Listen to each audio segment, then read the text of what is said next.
Yes, folks, the World Dairy Expo happened this past week in Madison, Wisconsin. Now, that event has happened that same first week in October since 1967, with one exception there in 2020.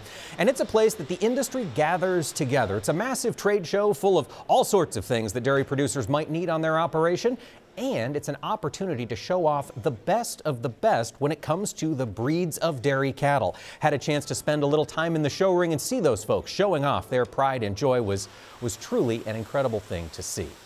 We also had a chance to check in with some of the best of the industry. The World Dairy Expo annually names a Dairy Producer of the Year. And this year it was Randy Kortus from Linden, Washington. We had a chance to catch up.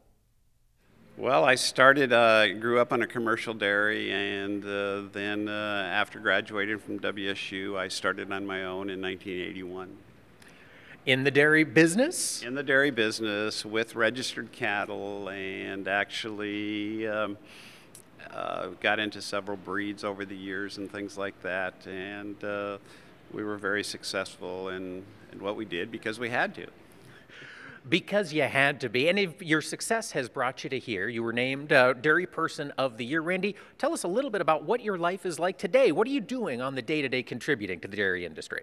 Well, I still serve on several boards. We had an opportunity in 2019 to sell our production history to our milk co-op so other farms could get larger, and we took the opportunity of that after I lost my wife and being this small dairyman and just reaching the age, and so we sold our milk cows to several herds, and our heifers finally ended up being gone finally in 2022. But today I'm very involved in select sires and worldwide sires, and still do international traveling and things like that, teaching or judging cattle shows or things like that. For people outside the dairy industry, Randy, they might not know how important semen is to the industry and the sale of semen. Can you talk a little bit about what that business is like and how it works? Who all are you selling semen to? Well, selling semen I think is very important because it's probably the cheapest way you can make genetic improvement.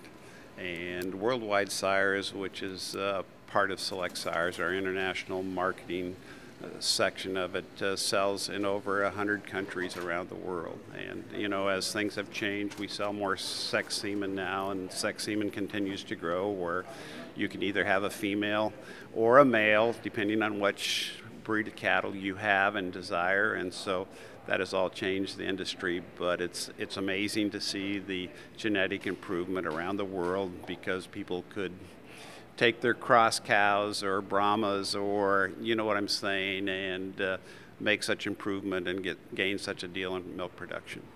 Randy, thinking about those sales around the world, is that something that's still happening? We know there's geopolitical concerns nearly everywhere you look. Are we still exporting those quality American genetics?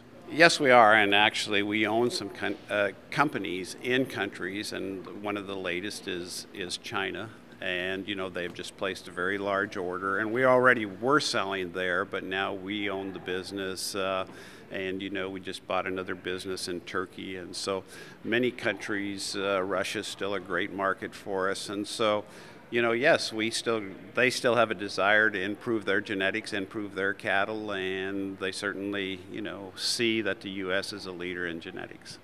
Randy, another change connected to genetics is the move I'm hearing a lot about at World Dairy Expo 2023, beef and dairy crosses. A lot of folks are looking at the excitement in the cattle market, wanting to bring a piece of that to their dairy operation. Can you explain a little bit, what is a beef dairy cross and how does it benefit a dairyman?